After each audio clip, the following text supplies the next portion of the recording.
Hey guys, what's up? It's your boy Ariba. Today's video is gonna be creepy. Today's a creepy video.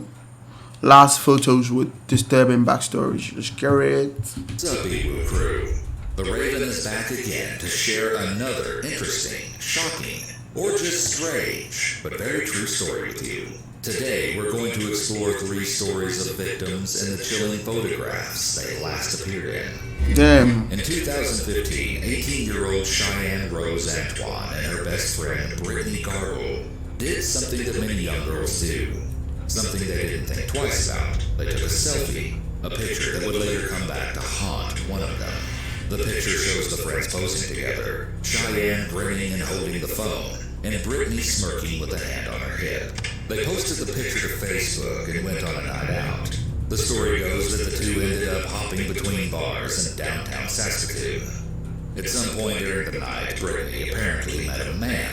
Brittany and this man hit it off, getting along so well that she decided to leave with him. Sometime after Brittany and Cheyenne had parted ways, Cheyenne decided to use social media to get back in contact with her friend.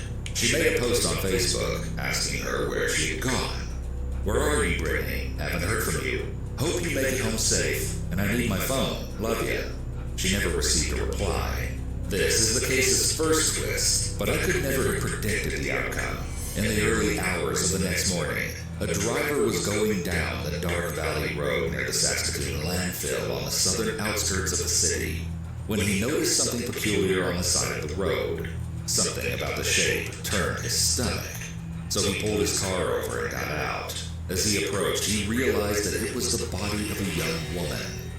She was lying on her back without any shoes. Worrying that the girl may be injured, the man checked for any signs of life. But horribly, he found she was cold to the touch and she wasn't breathing.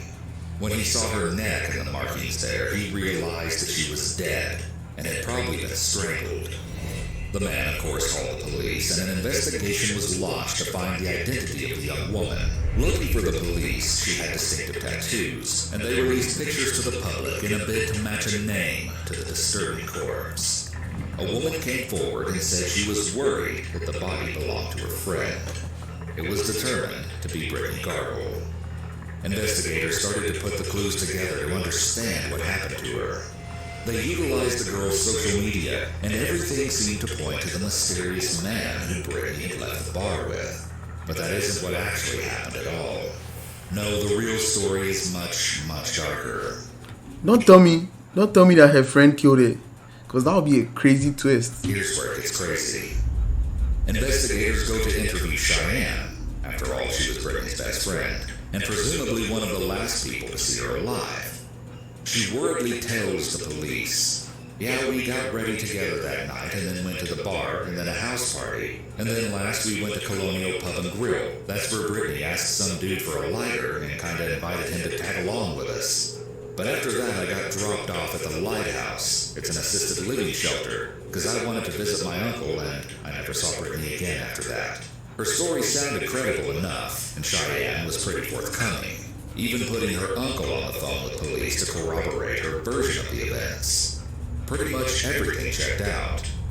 But still, the investigators did their due diligence and sought to tie up this loose end by double-checking Cheyenne's timeline with the surveillance footage taken at the pub she said they last visited.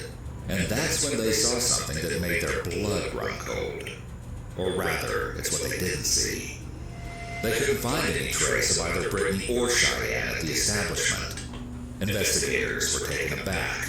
Could the sweet teenage girl they'd just spoken with really know more than she was letting on? They checked the security footage from the Lighthouse shelter. Cheyenne and her uncle had never met up that night either. Suddenly they started to doubt Cheyenne's story, and this suspicion marked the beginning of a 2-year investigation to untangle the complicated events of that dark night.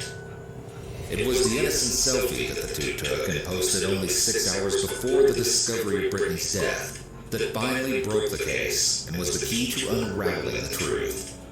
When Brittany's body was discovered, something had been nearby, but at the time, no one thought too much about it. It was a black belt, a belt that was later believed to be the weapon used to strangle her. And that distinctive belt, braided and thick, was awfully familiar. That same belt was the one in the photo the girls had taken at the beginning of the night and was worn by Cheyenne. I took another look at the picture because at first I couldn't remember the belt, but there it is, in the very corner of the photo. So, what actually happened that night? Well, unfortunately, it still doesn't totally make sense to this day. The friends spent the evening drinking, and for the most part they had a good time, but this didn't last. At some point during the night, the alcohol the two had been consuming stopped encouraging their laughter, and instead fueled a heated argument. Brittany never met him. I understand, because when girls are drunk, Man and left with him. The Facebook post Cheyenne had made to Brittany that night was an attempt to cover her tracks, and she used social media to create a web of lies that kept investigators looking for a different suspect. Ultimately, it was a tip to the police from a witness who claimed Cheyenne confessed to the unthinkable. Reportedly, she had shown up at the witness's house and hysterically confessed to how she had hurt her friend, hitting and strangling her. But what kind of argument could lead someone to kill their best friend? We don't know. Cheyenne says she doesn't remember strangling Brittany, but she doesn't dispute that she killed her. Cheyenne was initially charged with the second-degree murder of her best friend, Brittany Gargle.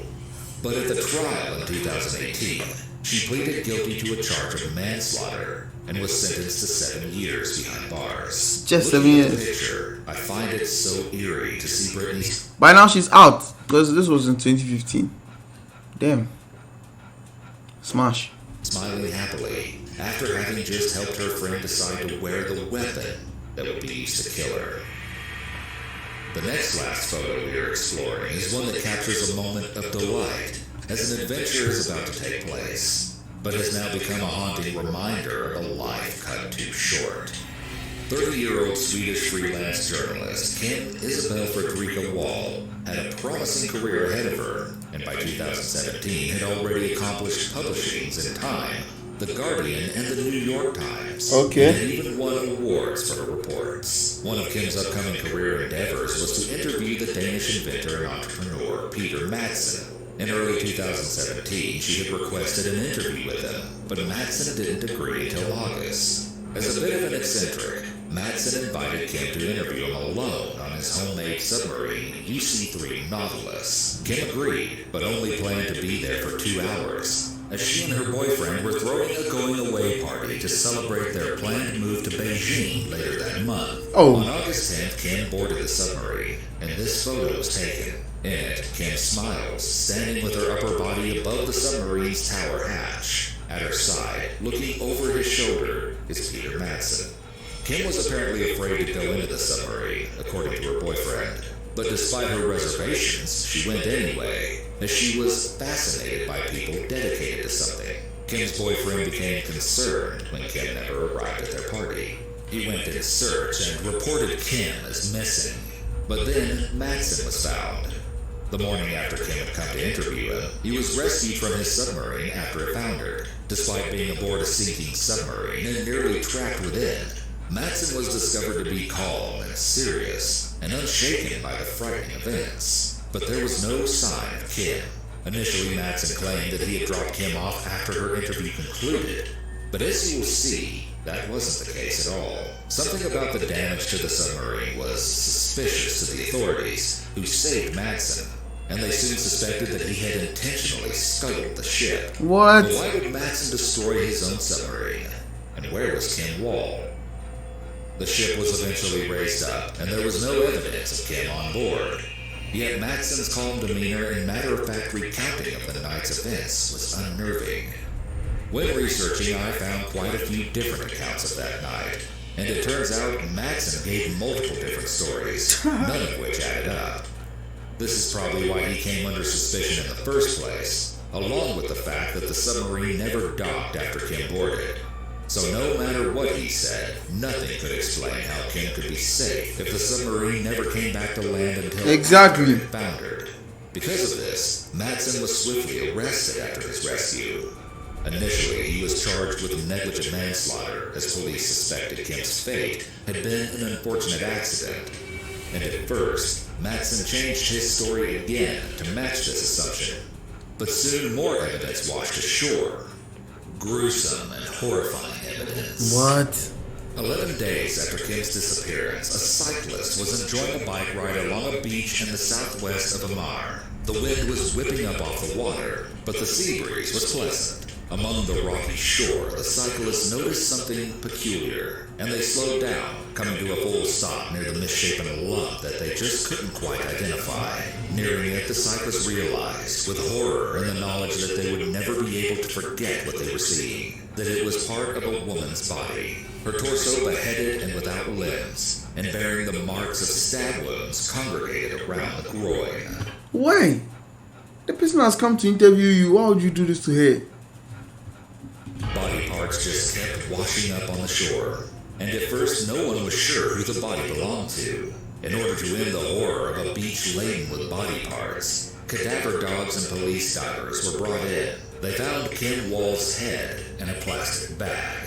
Matson maintained that Kim's death had been an accident, though he soon admitted that he had been the one to dismember and dispose of her body in the sea. Here's where the story gets crazy. Matson's explanation was that while he had been up on the deck, the air pressure within the submarine suddenly dropped and caused toxic fumes to fill the air supply, killing Kim.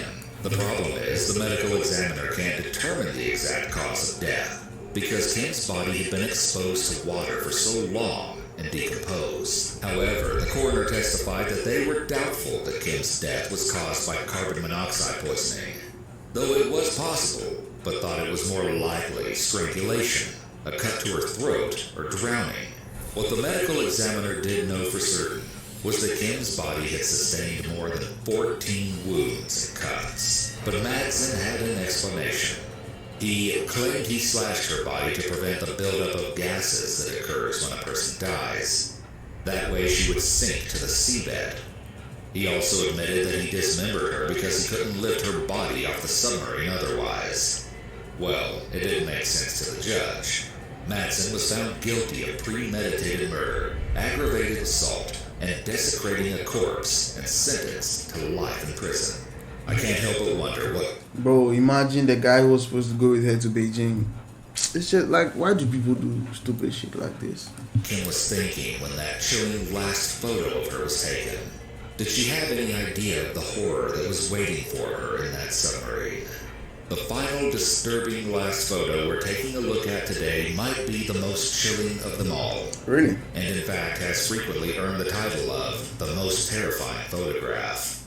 In 1990, 14-year-old Regina K. Walters and her boyfriend Ricky Lee Jones were standing alongside a highway, hoping to hitchhike a ride. The two young teens had just run away from their homes in Pasadena and thought that their luck had turned when a truck pulled over to offer them a ride. The driver was Robert Ben Rhodes, a man who at this point is believed to have had a long criminal career and had already killed a couple in a situation eerily similar to the one that Regina and Ricky found themselves in. Of course, they had no idea that Robert, who seemed trustworthy and was kind enough to offer them a ride, was plotting to make them his next victims. Almost as soon as Regina and Ricky climbed into Robert's truck, everything went wrong. Robert killed Ricky before quickly disposing of his body in a methodical and cold manner. But of course it was methodical. Robert ostensibly had a lot of practice at this point.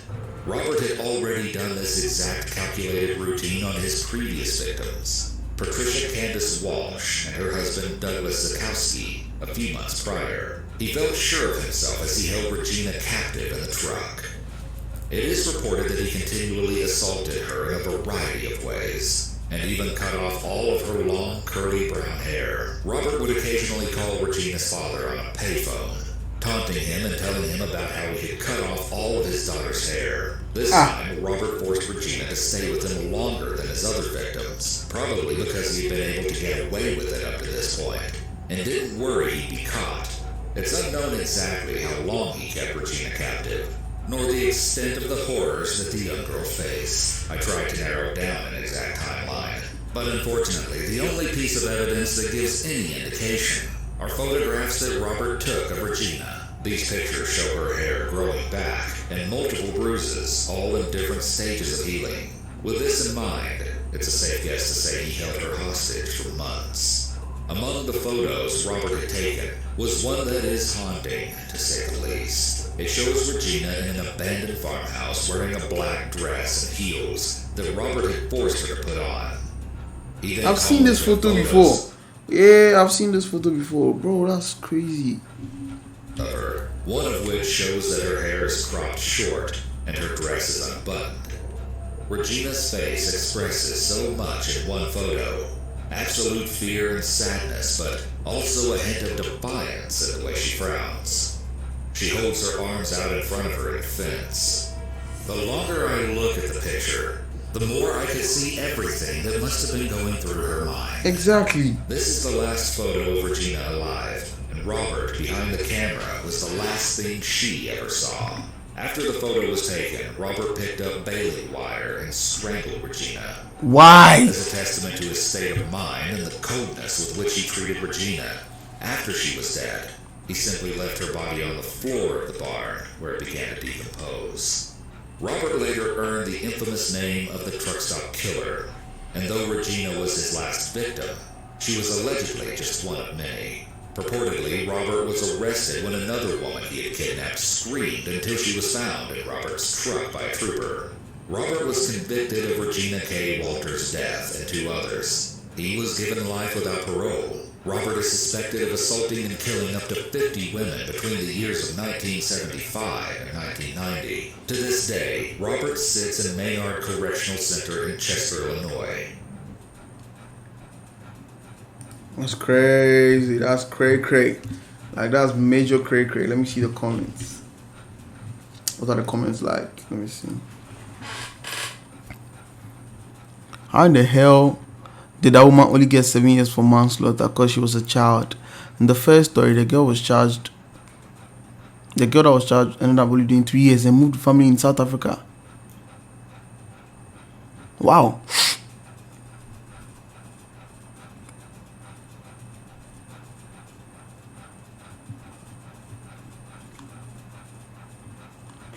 Bro, that's crazy. This is so sad. The last one was actually really horrifying, so I can't even make jokes about it because it was actually horrifying. Bro, imagine, look at this. Anyway, subscribe.